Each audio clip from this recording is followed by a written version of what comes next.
ബഹുമാനപ്പെട്ട സതീശനോട് ഞങ്ങൾക്ക് പറയാനുള്ളത്, കരിമണൽ കർത്തയുടെ നോക്കുകൂലി വാങ്ങിയവരിൽ നിങ്ങളുമുണ്ട്, മാർക്സിസ്റ്റ് പാർട്ടിക്കാരുമുണ്ട്, ഉണ്ടല്ലോ. ഇനി എക്സാലോജിക് കമ്പനിയിൽ വീണയുടെ കമ്പനിയുടെ അഴിമതിയെ കുറിച്ച് കർണാടകയിൽ നിന്ന് ഇപ്പൊ ROC അന്വേഷണം നടത്തുന്നുണ്ടല്ലോ, അന്താരാഷ്ട്ര ബന്ധമുണ്ടല്ലോ. ED വരണ്ടേ? അങ്ങനെ വരണമെങ്കിൽ എന്തായാലും പിണറായി വിജയൻ വിചാരിച്ച ഒരു കേസിൽ ED വരുത്തില്ലല്ലോ. സതീശ, നിങ്ങളൊന്ന് വണ്ടി കയറിയിട്ട് കർണാടകയിലെ നിങ്ങളുടെ മുഖ്യമന്ത്രി ഉണ്ടല്ലോ സിദ്ധരാമയ്യെ കണ്ട് പറയണം, എക്സാലോജിക് കമ്പനിക്ക് CBI അന്വേഷിക്കാൻ വരണമെന്ന് പറയാനുള്ള ആർജവം സതീശനുണ്ടോ? നമസ്കാരം.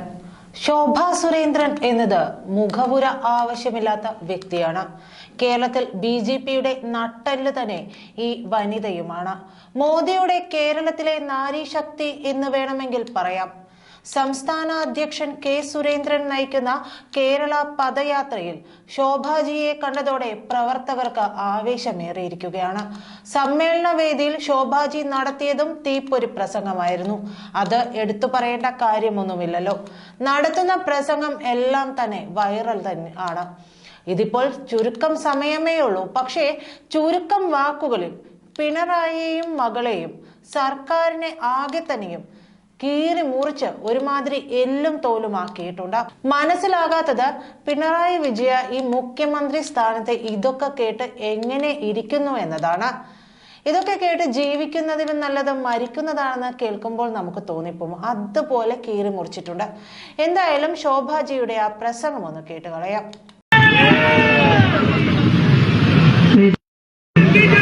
ആരാധനായ ശ്രീമാൻ കുമ്മനം രാജശേഖരൻ അവர்கள், ആരാധനായിട്ടുള്ള ശ്രീ കൃഷ്ണദാസേട്ടൻ, നമ്മുടെ എല്ലാവരുടെയും പ്രിയപ്പെട്ട സംസ്ഥാന അധ്യക്ഷൻ ശ്രീ സുരേന്ദ്രൻ അവர்கள், എന്റെ സഹപ്രവർത്തകർ ശ്രീമതി രാജീവ് പ്രസാദ്, ശ്രീമതി TP സിന്ധുമോൾ, യുടെ നേതാക്കന്മാർ ശ്രീ രഞ്ജിത്ത്, എന്റെ പ്രിയപ്പെട്ട സഹപ്രവർത്തകരെ, രണ്ട് കാര്യങ്ങൾ മാത്രമാണ് ഞാൻ ഇവിടെ ഈ വൈകിയ വേളയിൽ സംസാരിക്കാൻ ആഗ്രഹിക്കുന്നത്. ഒന്ന്, ഭാരതീയ ജനതാ പാർട്ടി നമ്മൾ നേതൃത്വം കൊടുക്കുന്ന NDA സഖ്യം നമ്മൾ വിചാരിച്ചാൽ ഒന്നും നടക്കില്ല എന്നുള്ള രീതിയിൽ കേരളത്തിന്റെ ഭരണപക്ഷവും പ്രതിപക്ഷവും നമ്മളെ എല്ലാവരെയും ആക്ഷേപിക്കാനും അധിക്ഷേപിക്കാനും ശ്രമിക്കുമ്പോ നമ്മൾ ഓരോ പ്രവർത്തകന്മാരും എണീറ്റ് നിന്നുകൊണ്ട് കേരളത്തിന്റെ മുഖ്യമന്ത്രിയെ നോക്കി പറയുന്നത്, VD സതീശനെ നോക്കി പറയുന്നത്, ഞങ്ങൾ തീരുമാനിച്ചതൊക്കെ ഞങ്ങൾ കേരളത്തിന്റെ മണ്ണിൽ നടപ്പിലാക്കിയിട്ടുണ്ട്. കാരണം നമ്മൾ ഇന്നും ഇന്നലെയും തുടങ്ങിയതല്ല, അധികാരത്തിന്റെ ഇടനാഴികളിലൂടെ നടന്നിട്ടല്ല യുവമോർച്ച എന്ന് പറയുന്ന പ്രസ്ഥാനത്തെ കേരളത്തിൽ നമ്മൾ കരുപിടിപ്പിച്ചിട്ടുള്ളത്. ഭാരതീയ ജനതാ പാർട്ടിക്ക് 10 പേർ കൊടിപിടിക്കാൻ ഇല്ലാത്ത കാലഘട്ടത്തിൽ നമ്മൾ എല്ലാവരും ഒരുമിച്ച് തുടങ്ങിയിട്ടുണ്ടെങ്കിൽ കഴിഞ്ഞ അസംബ്ലി തെരഞ്ഞെടുപ്പിലും അതിനു മുൻപുള്ള അസംബ്ലി തെരഞ്ഞെടുപ്പിലും ഞാൻ ഉൾപ്പെടെ ശ്രീമാൻ സുരേന്ദ്രൻ ഉൾപ്പെടെയുള്ള 7 പേരെ കേരളത്തിന്റെ നിയമസഭയുടെ പുറത്ത് 2ാം സ്ഥാനത്ത് നിർത്താൻ വേണ്ടി കോൺഗ്രസും മാർക്സിസ്റ്റ് പാർട്ടിയും ഒന്നായിട്ടുണ്ടെങ്കിൽ ഈ വരാൻ പോകുന്ന പാർലമെന്റ് തെരഞ്ഞെടുപ്പിൽ നമ്മൾ തീരുമാനിച്ചത് നമ്മൾ കേരളത്തിന്റെ മണ്ണിൽ നടപ്പിലാക്കിക്കുമെന്നുള്ള പ്രതിജ്ഞയുമായിട്ടാണ് ഈ യാത്ര കാസർഗോഡ് നിന്ന് ഈ യാത്ര തുടങ്ങുന്നത്. ഈ യാത്രയ്ക്ക് ഒരു ലക്ഷ്യമുണ്ട്. ഈ യാത്ര പാവപ്പെട്ടവർക്ക് വേണ്ടിയിട്ടാണ്. നേരത്തെ കുമ്മനം രാജേട്ടൻ പറഞ്ഞില്ലേ, ഒരു പാവപ്പെട്ട അമ്മച്ചി പിച്ചച്ചട്ടിയും എടുത്തുകൊണ്ട് കേരളത്തിന്റെ മുന്നിൽ നടന്നപ്പോ ആ അമ്മയുടെ കൈപിടിക്കാൻ ഭാരതീയ ജനതാ പാർട്ടി മാത്രമേ ഈ കേരളത്തിന്റെ മണ്ണിൽ ഉണ്ടായിരുന്നുള്ളൂ. ആ അമ്മയെ ശ്രീമാൻ നരേന്ദ്രമോദിജി വന്ന സ്റ്റേജിൽ ആ അമ്മ നമ്മളോടൊപ്പം ഒരുമിച്ച് വരികയുണ്ടായി.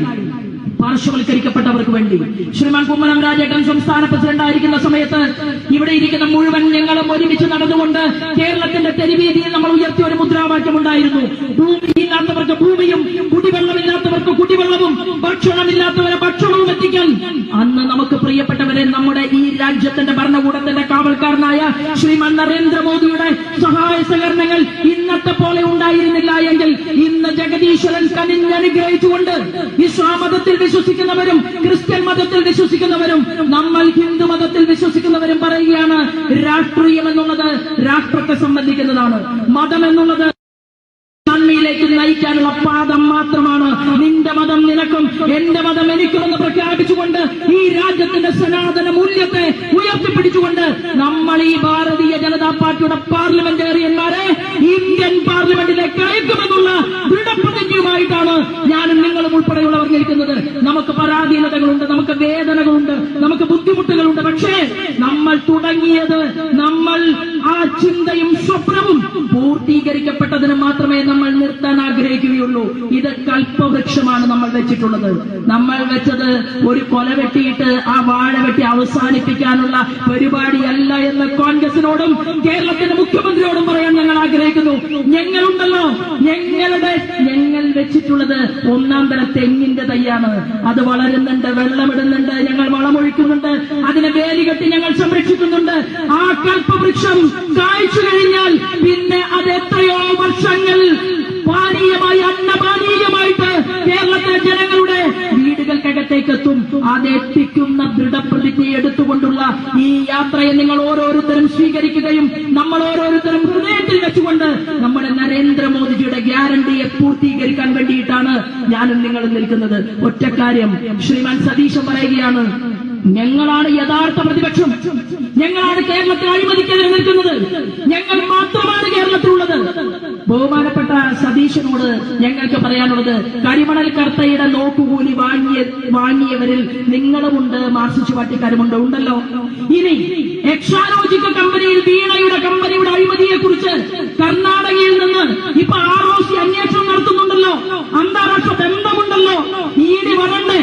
അങ്ങനെ വരണമെങ്കിൽ എന്തായാലും പിണറായി വിജയൻ വിചാരിച്ച ഒരു കേസിൽ ഇഡിയെ വരുത്തില്ലല്ലോ. സതീശ, നിങ്ങളൊന്ന് വണ്ടി കയറിയിട്ട് കർണാടകയിലെ നിങ്ങളുടെ മുഖ്യമന്ത്രി ഉണ്ടല്ലോ സിദ്ധരാമയ്യെ കണ്ട് പറയണം, എക്സാലോജിക് കമ്പനിക്ക് CBI അന്വേഷിക്കാൻ വരണമെന്ന് പറയാനുള്ള ആർജവം സതീശനുണ്ടോ? സതീശൻ നിയമസഭയ്ക്കകത്ത് BJPയെ വെല്ലുവിളിക്കുന്നു, പുറത്തും BJPയെ വെല്ലുവിളിക്കുന്നു. പക്ഷേ സതീശന്റെ പാർട്ടിക്ക് MLA ഉണ്ടായിരുന്നു, MP ഉണ്ടായിരുന്നു, മന്ത്രിമാരുണ്ടായിരുന്നു. പക്ഷെ നിങ്ങൾക്കും എനിക്കും നമ്മൾക്കും ഇതൊന്നും വേണ്ട. ഇവിടുത്തെ കാട്ടുകള്ളന്മാരെ കൽത്തുറങ്കിൽ അടക്കുമെന്ന് പ്രഖ്യാപിച്ചുകൊണ്ടാണ് ഞാനും നിങ്ങൾ ഉൾപ്പെടെയുള്ളവർ ഈ ജൈത്രയാത്രയ്ക്ക് നേതൃത്വം കൊടുക്കുന്നത്. എല്ലാ സഹപ്രവർത്തകന്മാരും നമ്മുടെ ആ നാളുകൾക്ക് വേണ്ടി കാത്തിരിക്കണം എന്ന് മാത്രം പറഞ്ഞുകൊണ്ട് ഞാൻ കൊച്ചു വാക്കുകൾ നിർത്തുന്നു. വന്ദേ മാതരം.